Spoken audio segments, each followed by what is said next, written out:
अध्यक्ष महोदय, खरं तर प्रशांत ठाकूरांचे बरेच टर्म झालेले आहेत. आता त्यांनी एक काय प्रश्न विचारला की ग्रामपंचायतीचं रूपांतर महानगरपालिकेमध्ये झालं तर ग्रामपंचायतीची नियमावली वेगळी असते. ग्रामपंचायतीचे रस्ते, ग्रामपंचायतीचं एकंदरीत तो प्लॅन, नगरपंचायत झाली की नॉर्म्स बदलतात, नगरपालिका झाली की अजून नॉर्म्स बदलतात आणि महानगरपालिका झाली तर अजून नॉर्म्स बदलतात. हे आपल्याला सगळ्यांना माहिती आहे. त्याच्यामध्ये रस्ते आपण मोठे टाकतो, त्याच्यामध्ये वेगवेगळ्या प्रकारचे आरक्षण टाकतो, त्याच्यामध्ये नागरीकरण मोठ्या प्रमाणावर होत असताना कुठल्याही प्रकारची असुविधा तिथं राहू नये.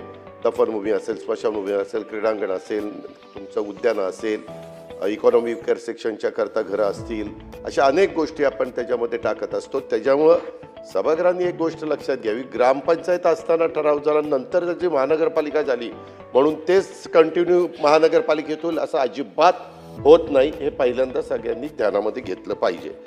अध्यक्ष महोदय, त्यामध्ये साधारण पहिल्यांदा ही ग्रामपंचायत होती, ग्रामपंचायतीचं रूपांतर महानगरपालिकेमध्ये झालं.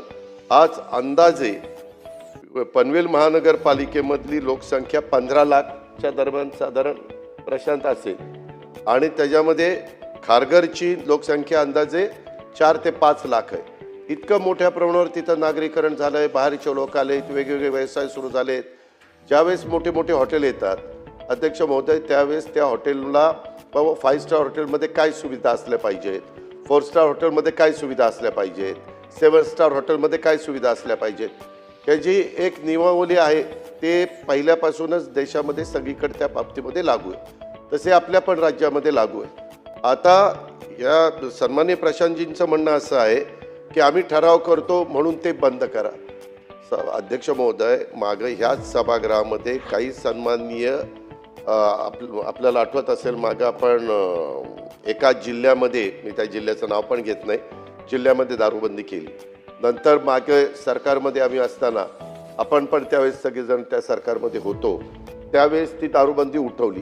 कारण सर्वे केला, दारूबंदी केल्यानंतर छोटी छोटी मुलं बाहेरच्या बाजूनी शाळेतली ते बाटल्या तिकडनं जिथं दारू विक्री व्हायची तिथनं घ्यायचे, दारूबंदी असणाऱ्या जिल्ह्यामध्ये आणायचे आणि ते विकायचे.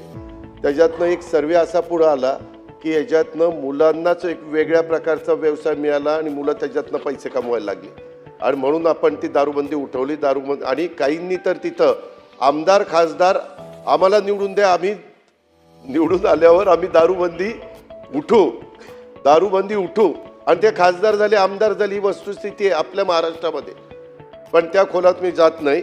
आता प्रशांतजी ठाकूर साहेबांचं म्हणणं, त्यांनी अनेकदा ही लक्षवेधी आणली. यांनी आत्ता जे काही मुद्दे उपस्थित केले, बाबा एक तिथं विदेशी मद्य किरकोळ विक्री शॉप आहे. मला सभागृहाला एक गोष्ट सांगायची की 1900 जवळपास 72 पासून आपण कधी पण नवीन दुकानं महाराष्ट्रामध्ये दिलेली नाही. पण साधारण बाकीच्या राज्यांमध्ये, उत्तर प्रदेशमध्ये तर दरवर्षी 3% दुकानं जास्तीची देत राहतात. आपण त्याच्यामध्ये कुठल्याही प्रकारे बदल करत नाही. मात्र काहींना एखाद्या ठिकाणी दारूचं दुकान असेल पूर्वीच्या काळामध्ये दिलेलं आणि त्याचं स्थलांतर करायचं असेल तर त्याला मात्र राज्य सरकार नियमाप्रमाणे परवानगी देतं. ज्या काही गोष्टी असतात, बाबा तिथून शाळा किती लांब असली पाहिजे, इतर काही गोष्टी किती लांब असल्या पाहिजे, त्याच्यामध्ये ते बसत असेल तर अध्यक्ष महोदय त्याला परवानगी त्या बाबतीमध्ये दिली जाते. आणि तिथं रेस्टॉरंट बार सुरू झालेले ते म्हणतात ते बरोबर आहे FL3ची, पण त्यांनी सांगताना असं सांगितलं की बाबा ते तिथं त्यांना रेस्टॉरंट बारला परवानगी दिलेली असली तरी ते तिथं वेगळे काही गोष्टी करतायत, दारू म्हणजे ॲडव्हर्टाइजमेंट करतायत असं काही सांगितलं आहे. त्याच्याबद्दल एक्साईजचे लोकांना पाठवलं जाईल, तिथं स्क्वॉड पाठवलं जाईल अचानक आणि ते तपासलं जाईल, किंवा कलेक्टरला पण त्याच्याबद्दलची माहिती किंवा आमचे SP पण तिथं असतात त्यांच्याकडनं पण ती माहिती ही निश्चितपणे घेतली जाईल. पण हे जो काही आमच्या प्रशांतजींचा आग्रह आहे की आम्ही महानगरपालिकेने ठराव केला तर लगेच तुम्ही दारूबंदी करा, वास्तविक महानगरपालिकेला पूर्णपणे अशा प्रकारचा ठराव करण्याचा अधिकार कुठं दिलेला नाही आहे. त्याच्यामध्ये काही आपण प्रोसिजर केलेली आहे. साधारण किती महिलांनी मागणी करायची, मग तालुक्याचं ठिकाण असेल तर त्याच्यामध्ये काय असलं पाहिजे, जिल्ह्याचं ठिकाण असलं तर काय असलं पाहिजे, महानगरपालिकेचं ठिकाण असलं तर काय असलं पाहिजे, ह्या सगळ्या गोष्टीची साधक बाधक चर्चा होते आणि पूर्णपणे दारूबंदी केली तर असाही एक अनुभव आला. मी दारू सुरू करायचं समर्थन करतोय असं कृपा करून सभागृहातल्या कुणी सन्माननीय सदस्यांनी ध्यानामध्ये असं मानू नये.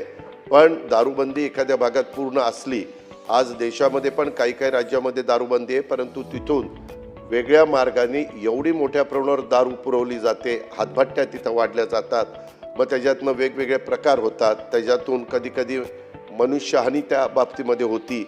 अशा प्रकार कुठल्याही परिस्थितीत आपल्या पण महाराष्ट्रात काही भागामध्ये तशा प्रकारे घडलेले आहेत. ह्या गोष्टी घडू नये.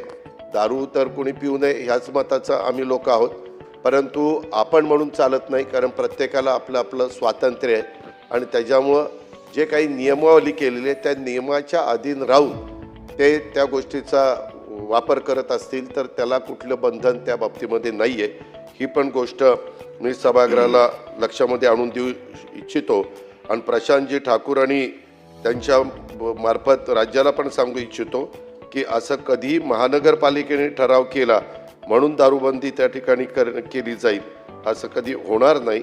त्याच्याबद्दल महानगरपालिकेला तसा अधिकार नाही. मध्ये असंच एक लक्षवेधी आली होती आणि त्याच्यात सांगितलं 2-2, 2.5 हजार लोकांच्या सोसायट्या असतात, सोसायट्यांनी ठराव केल्यानंतर ते तुम्ही बंद केलं पाहिजे. त्याच्यामध्ये आपण तसं करू शकत नाही. तिथं कमर्शियल जी काही दुकानं असतात त्याच्यामध्ये त्यांनी सगळ्या परवानग्या घेऊन काय विकावं काय विकू नये नियमाप्रमाणे, त्या नियमाचं त्यांनी पालन केलं का नाही एवढ्या गोष्टी आपण त्या बाबतीमध्ये बघत असतो. ही पण बाब आपण लक्षात घ्यावी.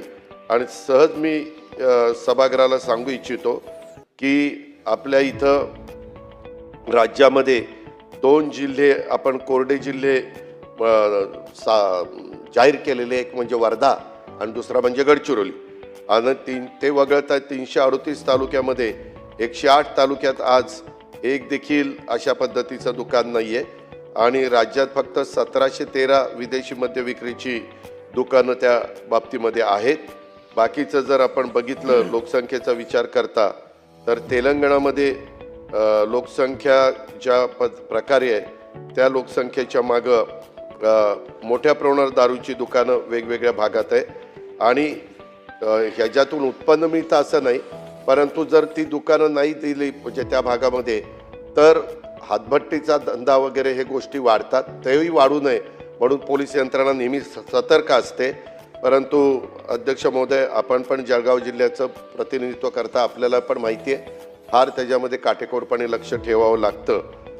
मी सभागृहाला प्रशांतजींच्या प्रश्नाला उत्तर देताना एवढंच सांगेन की ह्या बाबतीमध्ये जे काही नियम आहेत नियमावलीच्या बाहेर जाऊन तिथं काही प्रकार चाललेले असतील तर ते बंद करण्याच्या करता राज्य सरकार पूर्णपणे कारवाई करेल.